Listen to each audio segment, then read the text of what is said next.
11వ వచనాన్ని మనం ఒకసారి ఆ మాటని గమనిస్తే, సంవత్సరం అనే దయా కిరీటము ధరింపజేయుచున్నావు, నీ జాడులను సారమును వెదజల్లుచున్నవి. దేవుని స్తోత్రం, హల్లెలూయా. ఈ మాటని రాత్రికాల సమయమున చేరి వచ్చిన మనం అందరము చాలా జాగ్రత్తగా గమనించినట్లయితే, సంవత్సరం అనే దయా కిరీటము దేవుడు మాత్రమే ధరింప చేయాలి, ఆయన మాత్రమే ధరింప చేయగలడు. మరి ఎవరు కూడా సంవత్సరం అనే దయా కిరీటాన్ని ఇవ్వగలిగిన వారు ఎవరు కూడా లేరు. ఈరోజు సంవత్సరము నుండి మరొక సంవత్సరములో అడుగు పెడుతున్న బిడ్డ అంటే ఎవరైనా సరే భూమి మీద ఉన్న ప్రతి ఒక్కరు కూడా సంవత్సరం నుండి సంవత్సరంలో అడుగుపెట్టేటప్పుడు కంపల్సరిగా సంవత్సరం అనే దయా కిరీటాన్ని దేవుడు ప్రతి ఒక్కరికి ధరింపజేస్తాడు. అయితే ఈరోజు సంజనాకి నిశ్చయముగా సంవత్సరం అనే దయా కిరీటము దేవుడు ధరింపజేసి ఉన్నాడు. దేవుడి స్తోత్రం, హల్లెలూయా. అదే సంవత్సరం అనే దయా కిరీటము ప్రతి ఒక్కరికి కూడా దేవుడు ధరింపజేస్తున్నాడు. కాబట్టి ఈరోజు మనం అందరము సజీవులుగా ఉన్నాము. అయితే దయ చాలా ప్రాముఖ్యమైనది. దయ లేకుండా ఏమీ చేయలేము. దయ లేకుండా మనము నడవలేము. దయ లేకుండా అనగా దేవుని దయ లేకుండా ముందుకు కొనసాగడం చాలా కష్టం. దేవుని దయ కంపల్సరిగా కావాలి. మనుషుల దయ, దేవుని దయ కావాలని మరొక అధ్యాయము చెప్తా ఉంది. చూడండి, మనం చూసినట్టయితే సమూయేలు గారంట దేవుని దయందును మనుషుల దయందును వర్ధిల్లుచు ఉండెను. చెప్పాలంట, దేవుని దయందును మనుషుల దయందును వర్ధిల్లుచు ఉండెను అని చెప్పి వాక్యంలో స్పష్టంగా రాయబడి ఉంది. అయితే ఈ రాత్రికాల సమయమున మనము మనుషుల దయకి మనము ప్రాధాన్యత ఎక్కువ ఇవ్వకూడదు, కానీ దేవుని దయకి ఎక్కువ శాతం ప్రాధాన్యత ఇవ్వాలి. ఎందుకంటే దేవుని దయ లేకుండా మనుషుడు కూడా ఏమీ చేయలేరు. ఫస్ట్ దేవుని దయ ఉండాలి, ఆ తర్వాత మనుషుల దయ కావాలి. ఫస్ట్ దేవుడు, ఆ తర్వాతే ఏ మనిషి అయినా. కానీ ఈరోజు మనుషుడు మనం గమనించినట్లయితే ప్రతిదీ కూడా దేవుడికి ఇవ్వాల్సిన ఇంపార్టెంట్ అంటే మొదటి స్థానము దేవుడికి ఇవ్వాల్సింది దేవుడికి ఇవ్వకుండా ఏమంటే ఫస్ట్ మనుషుడు తీసుకుంటున్నాడు, ఆ తర్వాత సెకండ్ స్థానం దేవుడికి ఇచ్చేవారు కొందరు ఉన్నారు.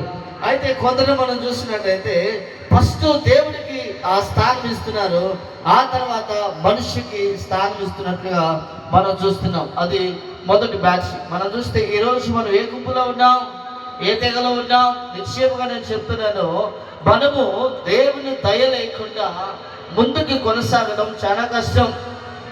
దేవుని దయ లేకుండా మనం ముందుకు వెళ్ళలేము. దేవుని దయ లేకుండా మనం ఏమి చేయలేము.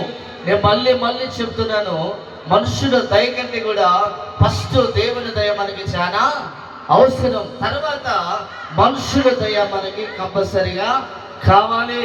కాబట్టి ఈ రాత్రికాల సమయమున సంజనాకి సంవత్సరం నుండి మరొక సంవత్సరం నుండి మరొక సంవత్సరం దేవుడు ఆయుష్ను పొడిగించాడు. మరొక దయా కిరీటాన్ని దేవుడు ధరింపజేశాడు. అయితే ఈ రాత్రికాల సమయంలో దయా కిరీటం అనేది నిశ్చయముగా దేవుని దయ ఆ బిడ్డ మీద నిశ్చయముగా ఎంతవరకు అయితే ఆయుష్ కాలాన్ని దేవుడు ఉంచాడో అంతవరకు కూడా సంపూర్ణంగా ఆ బిడ్డ బ్రతుకున్నట్లు మనమందరం ఆ బిడ్డ కొరకు ప్రార్థన చేసేవారిగా ఉన్నాము. దేవుని స్తోత్రం, హల్లెలూయా. కాబట్టి దయచేసి దేవుని దయ లేకుండా మనం ఏమీ చేయలేం. గుర్తుపెట్టుకోండి, మనుషులు అంతలో కనపడి అంతలోనే మాయమైపోతున్నారు. ఏది కూడా మనకి శాశ్వతము కానే కాదు. కాబట్టి దయచేసి ఈ రాత్రికాల సమయంలో మరొక కిరీటాన్ని కూడా మనం చూద్దాం. ఏ కిరీటం అది? మనం చూసినట్లయితే ప్రకటన గ్రంథము కొత్త నిబంధన 2వ అధ్యాయము 10వ వచనం. ఒకసారి ప్రకటన గ్రంథము 2వ అధ్యాయము 10వ వచనం. ఈ 2వ కిరీటాన్ని మనం చూసినట్లయితే, ఇదిగో మీరు శోధింపబడినట్లు అపవాది మీలో కొందరిని చెరలో వేయింపబోచున్నాడు. 10 దినములు మీకు శ్రమ కలుగును. చెప్పాలి, ఎన్ని దినములు అంట? ఎన్ని దినములు? 10 దినములు మీకు శ్రమ కలుగును. మరణము వరకు నమ్మకముగా ఉండుడి, నేను నీకు జీవ కిరీటం ఇచ్చేదను. దేవుని స్తోత్రం. హల్లెలూయా. ఏ కిరీటం అంట? జీవ కిరీటం. జీవ కిరీటం అనగా ఆయన ఆత్మను ఇచ్చువాడు దేవుడే. ఆయన ఆత్మను కిరీటంగా అల్లి మనకి ఇచ్చువాడు ఆయనే. జీవ కిరీటం నిశ్చయముగా ఈరోజు దేవుణ్ణి సొంత రక్షకుడిగా అంగీకరించి శ్రమలు వచ్చినప్పుడు, ఇబ్బందులు వచ్చినప్పుడు, కష్టాలు వచ్చినప్పుడు, శోధనలు వచ్చినప్పుడు, అనేకమైన ఆటంకాలు వచ్చినప్పుడు ప్రభువును వదిలిపెట్టి వెనక్కి తిరిగిన వారు చాలా మంది ఉన్నారు. అయితే ఈ రాత్రి కాల సమయం గమనించాలి. చూడండి, ఇక్కడ చెప్తున్నాడు, మీలో కొందరిని, అందరినీ కాదు, కొందరిని అందుకని ఎందుకు వేరు చేశాడు? కొందరు అంటే ఎవరు? ప్రార్థన జీవితం లేనివారు, ప్రార్థన కుటుంబంలో లేనివారు, సరిగ్గా దేవుని సహవాసంలో లేనివారు, దేవునితో సరిగ్గా లేనివారు, దేవునితో నమ్మకంగా లేనివారు, ఇట్టివారు మాత్రమే శోధనలోకి వెళ్ళిపోతారు.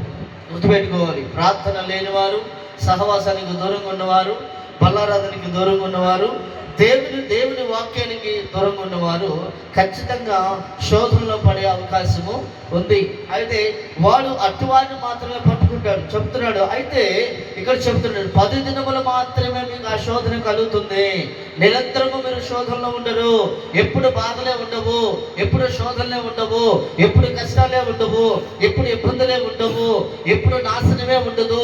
మళ్ళీ చెప్తున్నాను, నిశ్చయముగా దేవుడు నమ్మదగిన వాడు కనుక మనము నమ్మకం ఉంచినట్లయితే ఎప్పటి వరకు అంట?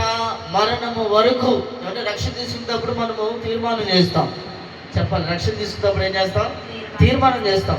ఎన్ని శ్రమలు వచ్చినా నీ సహవాసాన్ని వదిలిపెట్టము, ఎన్ని కష్టాలు వచ్చినా నిన్ను వదిలిపెట్టము, ఎన్ని ఇబ్బందులు వచ్చినా వదిలిపెట్టము. దశభాగంలోనూ ఏమంటే వాక్యం వినే విషయంలోనూ, సహవాసంలోనూ, ప్రార్థన చేయడంలోనూ ఏమంటే అన్ని విషయాలు ఎడతెక్కని ఉంటామని అపోస్తల కార్యం 2:42 ప్రకారము మనము దేవునికి ప్రామిస్ చేస్తాం. అవునా? ప్రమాణం చేస్తాం దేవునికి. అయితే ఈరోజు అదే ప్రమాణంలో మనం ఉండాలి. అదే చేసిన ప్రామిస్లో మనం నిలబడాలి. ఇచ్చిన మాటలో మనం నిలబడాలి. నిలబడకపోతే నిశ్చయంగా శ్రమల పాలయ్యే అవకాశము ఉంది. ఎందుకంటే దేవుడు పెట్టాడు కానీ శ్రమను, దేవుడు శ్రమలో తీసుకెళ్ళాడు కానీ దుష్టుడు ఖచ్చితంగా మనల్ని జల్లిస్తాడని, వాడు మనల్ని శోధనలోకి తీసుకెళ్లి కూర్చోబెడతాడని వాక్యం స్పష్టంగా తెలియజేస్తూ ఉంది. అయితే ఈ రాత్రికాల సమయంలో మనము మరణము వరకు నమ్మకం ఉండాలి. చెప్పాలి, మధ్యలో 1 సంవత్సరం ఉండి తర్వాత జారిపోయి, లేదా 5 సంవత్సరాల నుండి తర్వాత జారిపోయి, 10 సంవత్సరాల నుండి జారిపోయి. కొంతమంది చెప్తూ ఉంటారు, మేము బాప్టిస్ట్ పొంది 30 సంవత్సరాలు అయింది కానీ ఆశీర్వాదం లేదు, 40 సంవత్సరాలు అయింది దీవెన లేదు, ఏమంటే 35 సంవత్సరాలు అయింది గర్భఫలం లేదు, ఇంకా మేము దీవించబడలేదు, ఇంకా మేము ఆశీర్వదించబడలేదు అని చెప్పేవాళ్ళు చాలా మంది ఉన్నారు. ఎందుకు ఉండదండి? చెప్పాలి, నిశ్చయముగా దేవుడు నమ్మదగిన వాడు కనుక, ఆయన అన్ని విషయాల్లో మనకి మేలించేవాడు కనుక పిలిచిన వాడు ఎప్పటికీ మనల్ని వదిలిపెట్టడు.